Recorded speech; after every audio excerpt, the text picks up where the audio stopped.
मन खूप चंचल आहे.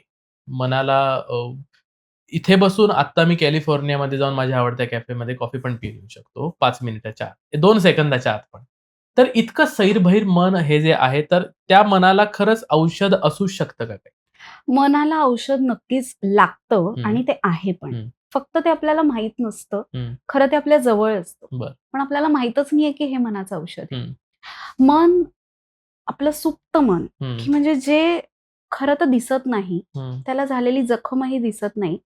पण खरं म्हटलं तर सगळे व्यवहार, आपल्या शरीराच्या सगळ्या हालचाली, हं. घडामोडी तेच चालवत असतं. बरोबर.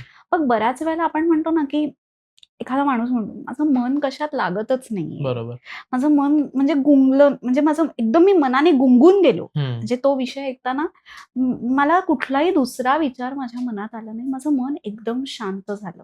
आणि हे तुमचं मन, ते गाणं पण आहे ना, मन उधाण वाऱ्याचे, की कसंही आहे, ते चंचल आहे, पण त्याचा लगाम आपल्याला आपल्या हातात ठेवायचा आहे. जेव्हा रणांगणामध्ये अर्जुन आणि कृष्ण उभे असतात आणि अर्जुन श्रीकृष्णाला म्हणतो, की आता कृष्ण, आता मी युद्ध नाही लढू शकत.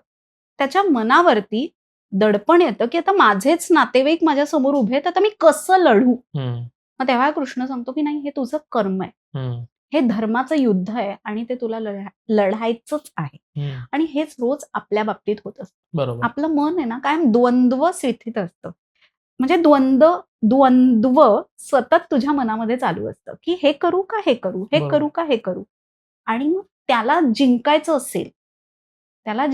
असेल तर आपल्या मनाला स्थिरता यायला हवी. हं, आपलं आपलं मनाचं मी आता तुला एक्सप्लेन करायचं हं, झालं तर अलादीनची गोष्ट आपल्याला माहिती आहे, की हं, त्यांचा एक जिनी असतो, हं, एक लॅम्प असतो. हा लॅम्प जो आहे, तो म्हणजे आपला ब्रेन.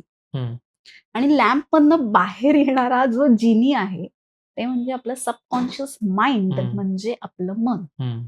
हार्डवेअर आणि सॉफ्टवेअर दोन्ही लागतात ना आपल्याला. बरोबर.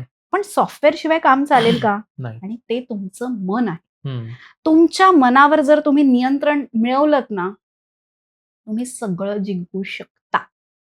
पण असं अफाट, अचाट असं काही मागू नका.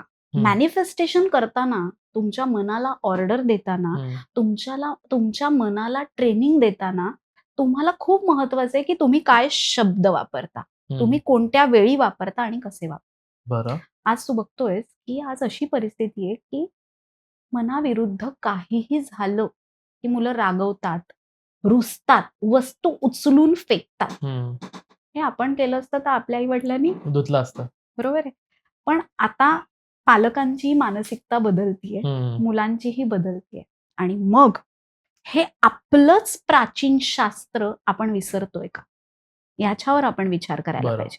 आज आपल्याकडेच आपल्या मनाला नियंत्रणात ठेवण्यासाठी आपला आहार, आपला विहार, आपली झोप हं. आणि नामस्मरण. ओके.